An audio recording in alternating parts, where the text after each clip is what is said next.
स्वागत है एक बार फिर से अपनी नेक्स्ट क्लास में।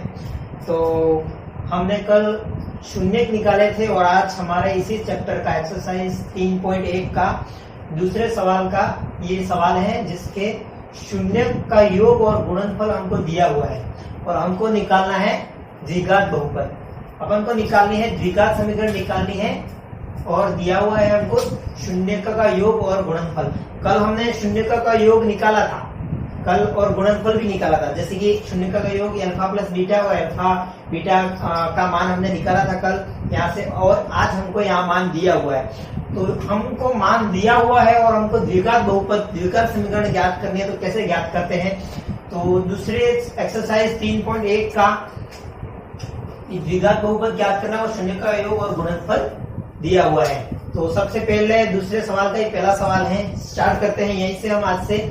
तो स्टार्ट करने से पहले बता दूं, जो चैनल पे नया है वो चैनल को लाइक कर दे, सब्सक्राइब कर दे और ज्यादा से ज्यादा शेयर करें। और जिसने इसके पहले 2 वीडियो नहीं देखे हैं वो देख ले, क्योंकि सीधा ये तीसरा वीडियो देखने जाएगा तो उसको कुछ समझ में आने वाला नहीं है। तो उसके पहले वो 2 वीडियो देखने जरूरी है। तो चलिए स्टार्ट करते हैं। मान दिया हुआ है हमको शून्यक का योग और गुणनफल। तो सबसे पहले शून्यक का योग, शून्यक का योग क्या बताया था मैंने कल? सबसे पहले alpha plus beta minus B upon A minus x का गुणांक अपॉन एक्स स्क्वायर का गुणांक, अल्फा बीटा का मान बताया था।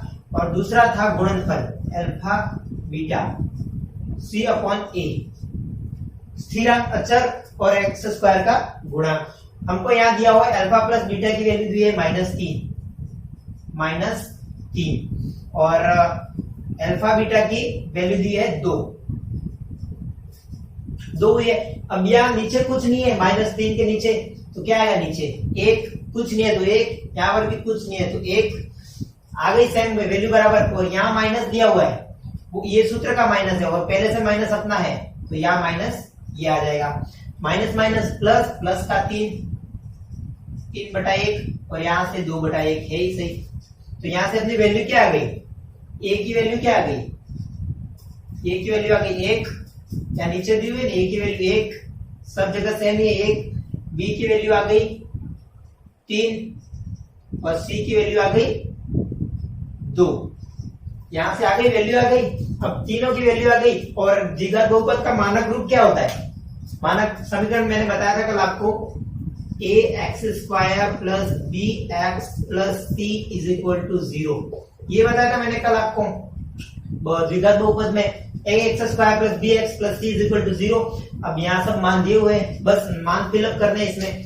तो ए क्या है? 1 मतलब 1 एक्स स्क्वायर प्लस बी की जगह 3 एक्स प्लस सी की जगह 2 इज इक्वल टू 0। तो ये आ गया अपनी लास्ट फाइनल द्विघात समीकरण। सरल ही है एकदम, ये सूत्र याद होने चाहिए बस। उसके बाद तो कुछ नहीं है। नेक्स्ट सवाल और लेते हैं अपन, समझ में आ गया होगा अच्छे से। दूसरा सवाल लेते हैं इसी टाइप का जो अच्छे से समझ में आपको।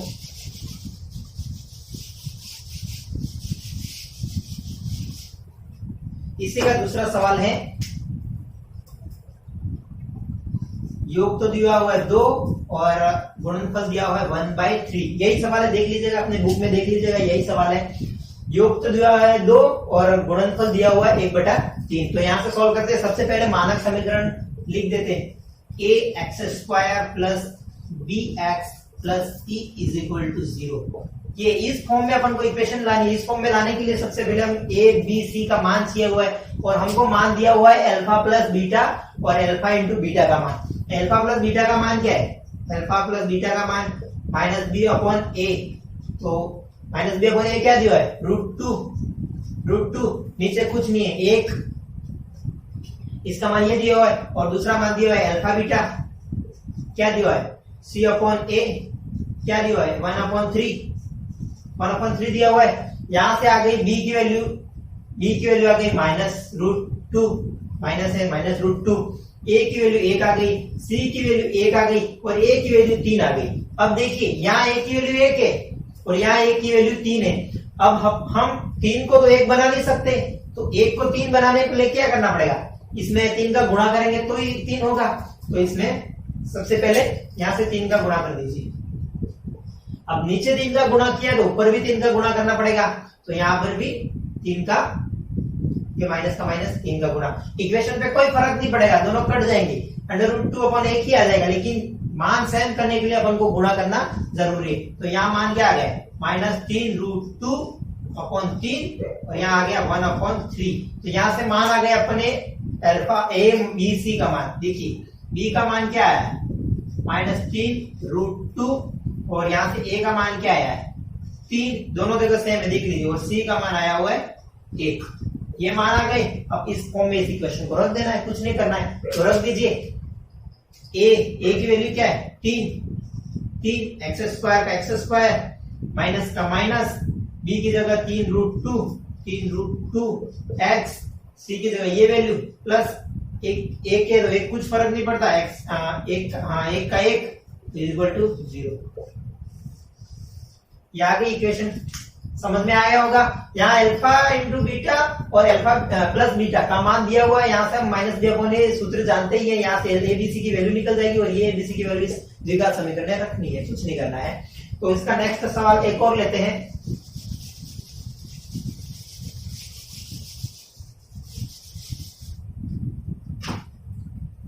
इसका तीसरा सवाल है -1/4 और 1/4। ये देख लीजिएगा, इसका तीसरा सवाल है -1/4 और 1/4। शून्य का योग दिया हुआ है अल्फा प्लस बीटा -1/4 और अल्फा इंटू बीटा का मान दिया हुआ है 1/4। तो यहाँ से फिर से निकलते हैं, मानक रूप यही रहेगा क्योंकि द्विघात समीकरण पूछिए, तो द्विघात समीकरण का मानक रूप यही है। अब यहाँ से देखते हैं अल्फा प्लस बीटा की वैल्यू क्या है -b/a, alpha into beta c/a। सबसे पहले तो ये सूत्र लिख दीजिए, सूत्र लिखने के बाद यहाँ जो भी दिया वो लिख दीजिए सामने। इसकी वैल्यू क्या दी हुई है, इसकी वैल्यू दी हुई है -1/4 और ये माइनस पहले से ही है यहाँ पे, ये माइनस पहले से ही है यहाँ पे, और इसकी वैल्यू -1/4 और यहाँ इसकी वैल्यू क्या दी हुई है 1/4। बस कुछ नहीं करना है, यहाँ से ए बी सी की वैल्यू आ गई। देख लीजिए ए की वैल्यू क्या है, दोनों जगह सेम है, देखो 4 कुछ करने की जरूरत नहीं है, तो यहाँ ए की वैल्यू 4, बी की वैल्यू क्या है माइनस माइनस प्लस 1 आ जाएगा 1, और सी की वैल्यू क्या है ये भी 1। बस ये आ गया, तीनों आ गए। अब कुछ नहीं करना है, इस इक्वेशन में मान रख देना है, सबसे सिंपल। ए का मान 4 बी का मान 1 से कुछ फर्क पड़ेगा नहीं, तो x का x ही प्लस x, यहाँ एक ही है, यहाँ इसकी जो 1 आया तो यहाँ एक ही है, और c की वैल्यू भी 1 है +1 इज इक्वल टू 0। ये आ गया अपने द्विघात समीकरण। द्विघात समीकरण आ गए, कुछ नहीं, एकदम सिंपल ही है। यहाँ से इसके बाद जो मैं सवाल कराऊंगा एक और लास्ट तीसरा सवाल, वो इंपॉर्टेंट है। तो ये और भी आपको अभी तक कुछ समझ में नहीं आया होगा तो एक और सवाल देख लीजिए। एक और सवाल करते हैं इसी का, तो आपको समझ में आ जाएगा। इसका 5वां सवाल है 0√5। यही है, देख लीजिएगा 0√5। इसका दूसरे का 5वां सवाल है एक्सरसाइज 3.1 में, देख लीजिएगा 0√5। तो चलिए करते हैं। शून्यकों का योग क्या होता है alpha plus beta is equal to -b/a। Alpha plus beta की वैल्यू क्या है 0, कुछ नहीं, माइनस का माइनस, 0 का 0, ए की जगह यहाँ कुछ नहीं है तो नीचे कुछ नहीं है, तो 1 अल्फा इंटू बीटा c/a। सी की वैल्यू इसकी वैल्यू क्या दी गई √5 अपॉन नीचे कुछ नहीं है 1, यहाँ भी 1, यहाँ भी 1। सी की वैल्यू √5, बी की वैल्यू -0, कुछ नहीं करना। ए बी सी तीनों की वैल्यू आ गई अपने पास। ए की वैल्यू क्या है 1, बी की वैल्यू क्या है -0, सी की वैल्यू क्या है √5, कुछ नहीं करना, बस इस इक्वेशन में इस मान को रख देना, सिंपल एकदम। तो रखिए 1 x² 1 x² -0 x का x plus √5 is equal to 0। अब यहाँ देखिए 0x कुछ फर्क नहीं पड़ता इक्वेशन पे 0x, तो यहाँ x² plus √5 is equal to 0। बस ये चेक कर लीजिए आपका आंसर सीधा, इसका कुछ मीन्स नहीं है, 0 तो 0 कुछ 0 होता है वैसे भी। तो ये लास्ट इक्वेशन आ गई। अब ये आपको समझ में आया, 3-4 सवाल कराया मैंने इस टाइप के। तो अब नेक्स्ट सवाल करते हैं अपन एक तीसरा सवाल जो बहुत ही इंपॉर्टेंट है, बहुत ज्यादा इंपॉर्टेंट है। तो वो सवाल करते हैं। पर तीसरा सवाल है तीसरी एक्सरसाइज 3.1 का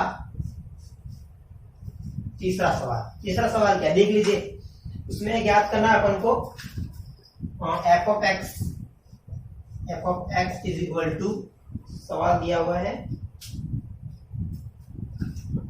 x square minus 8 of X plus K is equal to 0।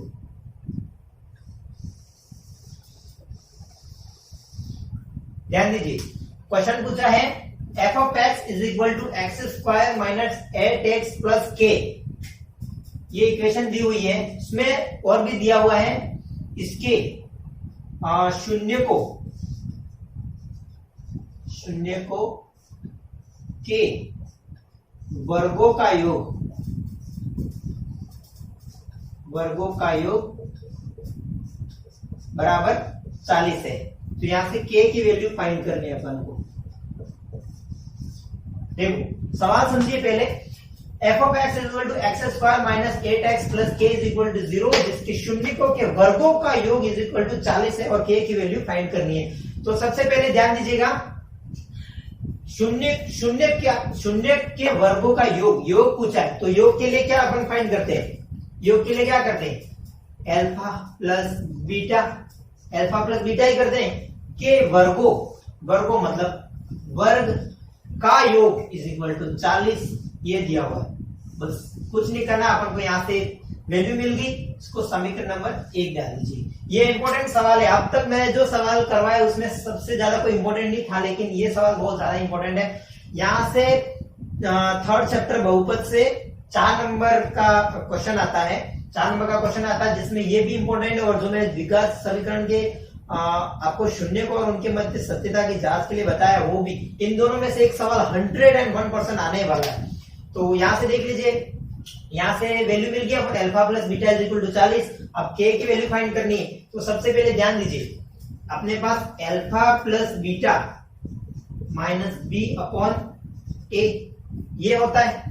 अब यहाँ से उसके बाद alpha beta equal to C upon A होता है। अब यहाँ से कैसे वैल्यू निकाले, सोचिए। यहाँ से अपन जैसे करते हैं, पहले इक्वेशन द्विघात समीकरण थी, उसमें से सेम ऐसा कर दीजिए।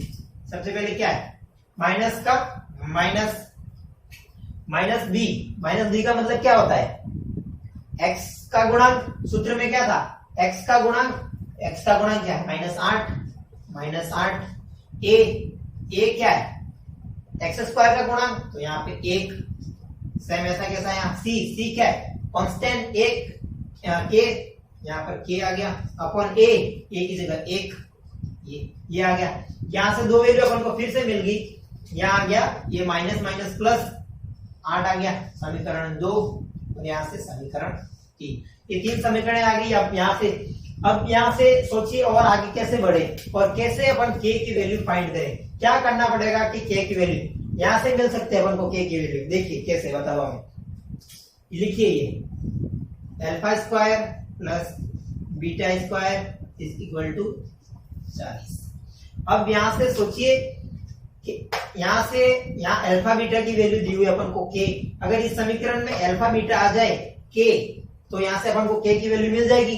तो क्या करना पड़ेगा, यहाँ से अपन सोचिए, यहाँ से एक सूत्र निकलता है, alpha square A square plus B square plus 2ab is equal to alpha plus beta का होल स्क्वायर।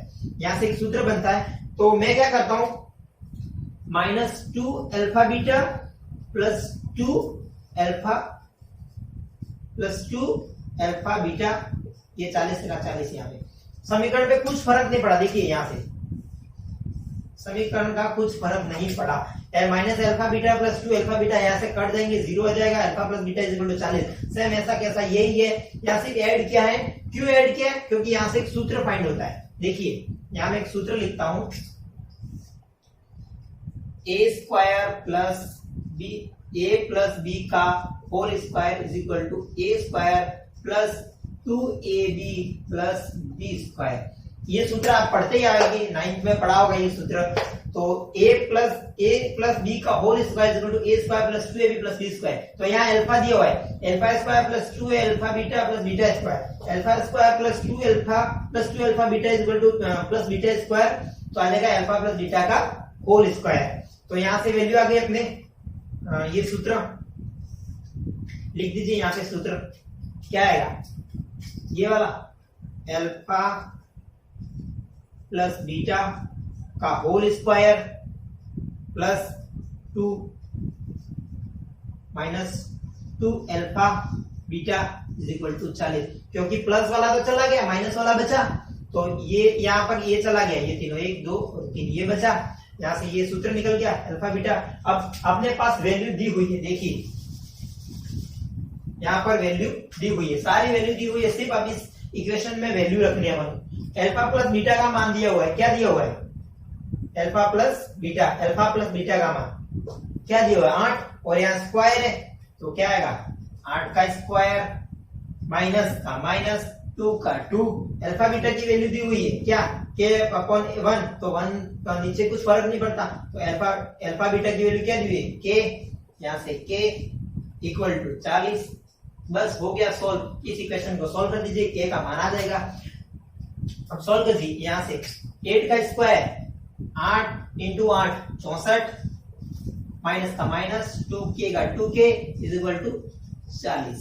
ये आ गया। अब यहाँ से k की वैल्यू फाइंड कीजिए, इस 64 को उस तरफ भेज दीजिए, माइनस 2k का 2k रहने दीजिए, 40 का 40 वहां 64 यहाँ प्लस का था, उस तरफ जाके माइनस का माइनस 64। तो यहाँ से आ गया minus 2k is equal to 40 में से 64 गए तो 40 में से 64 गए तो कितना आता है माइनस 24, क्योंकि माइनस का साइन है, यहाँ से माइनस कट गया। k की वैल्यू यहाँ से क्या आ गई 24, ये 2 बटे में चला जाएगा, यहाँ पे 2 से 24 कट गया, कितना 12, तो k की वैल्यू आ गई 12। यही अपना फाइनल आंसर है, यही अपना आंसर है। तो ये ज्यादा इंपॉर्टेंट था, जो मैंने करवाया उससे ज्यादा ये इंपॉर्टेंट था, तो छाप लीजिएगा अच्छे से, और एग्जाम के लिए इंपॉर्टेंट है, वेरी वेरी इंपॉर्टेंट है, यहाँ पे लिख दीजिएगा इंपॉर्टेंट।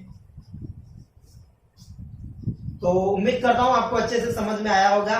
इसके बाद में नेक्स्ट चैप्टर है, इसमें दूसरा जो गुणनफल वाला अपने जो एल्गोरिथम था वो सिलेबस में नहीं है। जो मोस्ट इंपोर्टेंट सवाल था पहले के एग्जाम, मतलब जो सिलेबस चेंज नहीं हुआ उससे पहले का, तो वहां से एक सवाल आता था, लेकिन वो दिया हुआ नहीं है। मैं एक बार फिर से सिलेबस चेक करके आपको बता दूंगा कि कौन कौन सा है, कौन कौन सा नहीं है। यहाँ से 4 नंबर के क्वेश्चन आता ही आता है, 2 क्वेश्चन आएंगे 2-2 नंबर के, या 1 नंबर का एक परिभाषा भी पूछ सकता है। तो ये इंपॉर्टेंट सवाल है, ज्यादा इंपॉर्टेंट सवाल है, ये बहुत ज्यादा इंपॉर्टेंट सवाल है मेरे ख्याल से, तो ये ज्यादा इंपॉर्टेंट है।